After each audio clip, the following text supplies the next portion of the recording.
स्वतःला देखील त्यांनी अनेक ठिकाणी भाग्यवंत म्हणून घेतलेले आहे. आम्ही दैवाचे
आम्ही दैवाचे दास पंढरीरायाची धन्य आम्ही जन्मालो.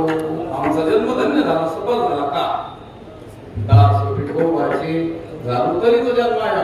आपल्यालाही सांगितलं जन्माला आलात ना तरच तुमचा जन्म काय होईल, सफल होईल. तरी तो जन्म यावे दास नाही तरी काय थोडी श्वास करे बापुडी. असो पंढरीनाथाला शरण गेलेल्यांनाच तुकाराम महाराजांनी या अभंगात भाग्यवंत म्हटलेलं आहे. भाग्यवंत म्हणून तया शरण गेले पंढरीराया.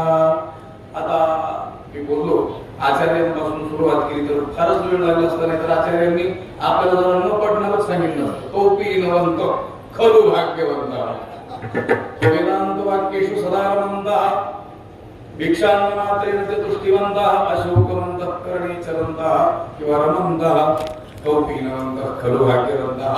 पण असो आपल्याला कळेल पटेल रुचेल अशा भाषेत सांगणारे संत, त्यांना आपण विचारलं. तुकाराम महाराजांनी सरळ सांगितलं आम्ही त्यांना भाग्यवंत म्हणतो जे पंढरीनाथाला शरण गेलेले आहेत. आता जर तुकाराम महाराजांच्या स्वभावाचा जर विचार केला तर तुकाराम महाराज उगीच उठसूट कुणालाही महात्मा, तू महाराज, तू मोठा, तू चांगला, तू भाग्यवंत असं काही म्हणणार नाही. त्यांचा रोखोक स्वभाव, जशाला तसं जिथल्या तिथं रोखोक व्यवहार. कुणाचा?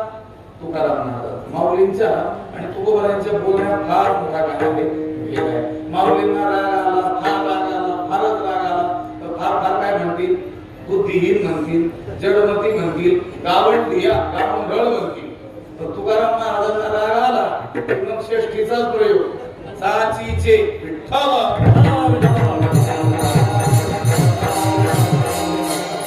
अनेक संवाद आहेत तुकाराम महाराजांचे अनेक अभंगामध्ये. गोड संवाद देखील देवाशी आहेत आणि अगदी कडाक्याचं टोकाचं भांडण सुद्धा झालेले काही अभंग असे संवादाचे अभंग आहेत.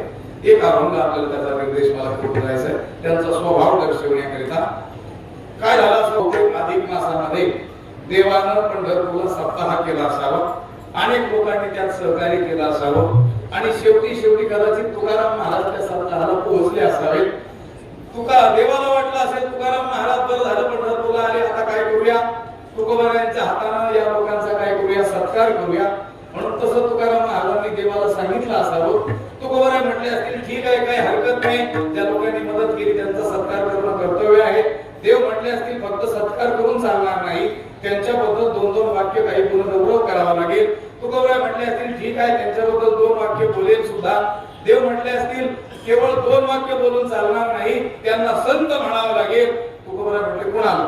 माणसाकडे हात केला तुकाराम महाराजांनी, त्याला आपलं मस्तकने हाळलं, डोक्याच्या केसापासून पायाच्या कापावर संतत्वाचं अंतर्बाह्य कोणतं चिन्ह त्याच्या अंगीवर प्रकट झालेलं नव्हतं. तुळशीमाळ, गळा, गोपी चंदन टिळा हे नव्हतं, हृदय कळवत नव्हता.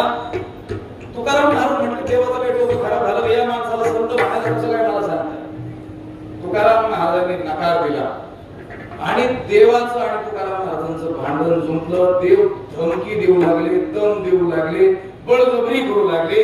त्यावेळेस तुकाराम महाराजांनी सांगितलं देवा तू माझं काही केलं तरी या माणसाला मी माझ्या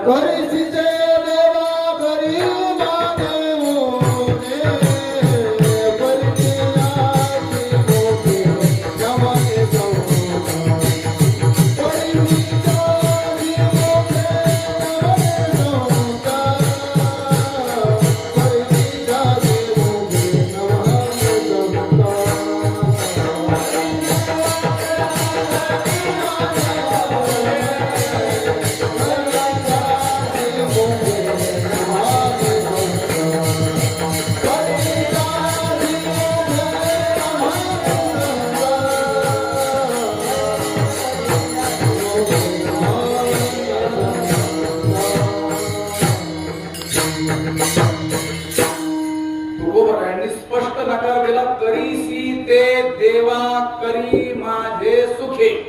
हे देवा, तुला माझं काय करायचं ते करून घे. भांडणात म्हणतात की नाही माणसं एकमेकांना, तू फारच करून देऊ लागला, हा म्हणतो जा तुला काय करायचं. तुकाराम महाराज देवाला म्हणतात, तुला माझं काय तुका सुखी करून घे. परी मी त्यासी मुखे म्हणे संत. मी माझ्या मुखानं अमुक माणसाला संत म्हणणार नाही. कुणाला? जया राज्य द्रव्य करणे उपार्जना वशदंभमाना इच्छे झाले, त्यांना राज्य सत्ता द्रव्य धन हे सगळं मिळवायचं, मानाला सन्मानाला जे आपापलेले आहेत वश झालेले आहेत त्यांना मी संत म्हणणार. म्हणजे गोष्ट काय आहे, तुकाराम महाराज उगीच उठ सूट कोणती पदवी तुम्हाला देऊन मोकळे होत ते आपल्याकडे माळ नसली तरी आपण म्हणाला तर या हरिभक्ती परायण. आता माळ नसलेले हरिभक्ती परायण म्हटल्यानंतर कसं व्हायचं संप्रदायाचं? विठ्ठल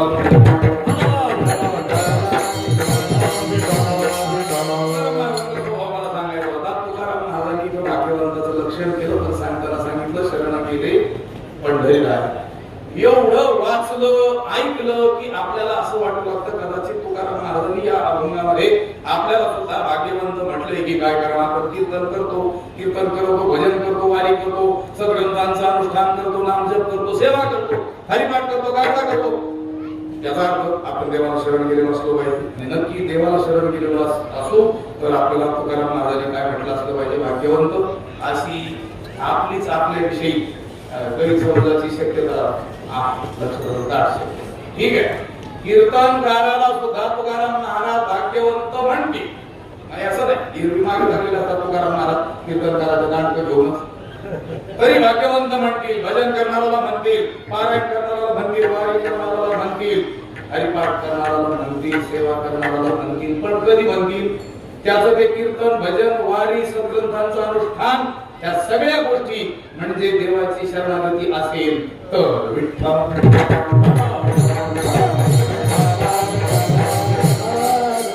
शरणागती म्हणजे काय? शरणागती म्हणजे काय हे कळून घ्यावं लागेल. संतांनी शरणागती कशाला म्हटलेलं आहे हे कळून घ्यावं लागेल. शास्त्र शरणागती कशाला म्हटलं हे कळून घ्यावं लागेल. आणि तशा रीतीने कोणी जर शरण गेलेला असेल तर तुकाराम महाराजांनी या अभंगात त्याला भाग्यवंत म्हटलेले आपल्याला कळून येईल. तर शरणागतीचा भला मोठा प्रांत आहे. त्याचे दोन सरळ विभाग आपल्याला करता येतील. भक्ती शास्त्राच्या दृष्टीने असलेली शरणागती आणि वेदांत शास्त्राच्या दृष्टीने असलेली शरणागती. तेही थोडक्यात विचार आपल्याला करायचा. मग अशी शब्द लक्षात ठेवा, गरिबी हटावर योजना.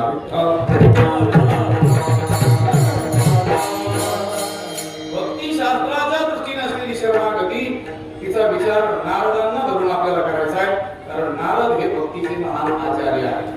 नारदांनी नारद भक्तिसूत्रे नावाचा ग्रंथ लिहिला. आता तो भक्ती व्याख्या श्यामहा, आता आम्ही भक्तीचे व्याख्यान करतो असं ते म्हणतात. प्रल्हाद, नारद, पराशर, पुंडरीक हे सगळे भक्तांची यादी दिलेली आहे. आणि त्यांचा नारद पंचरत्न नावाचा ग्रंथ आहे. त्याच्यातील एका प्रकरणामध्ये 1.5 श्लोकामध्ये त्यांनी 6 प्रकार शरणागतीचे सांगितले. ते 6 प्रकार म्हणजे भक्तिशास्त्राच्या दृष्टीने असलेली शरणागती.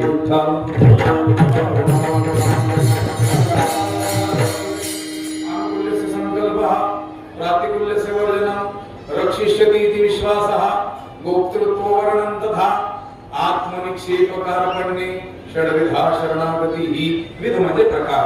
6 प्रकारची शरणागती नारदांनी सांगितलेली आहे. थोडक्यात बघून मग वेदांत शास्त्राच्या दृष्टीने ज्ञानोबा कशाला म्हणतात ते आपण पाहू.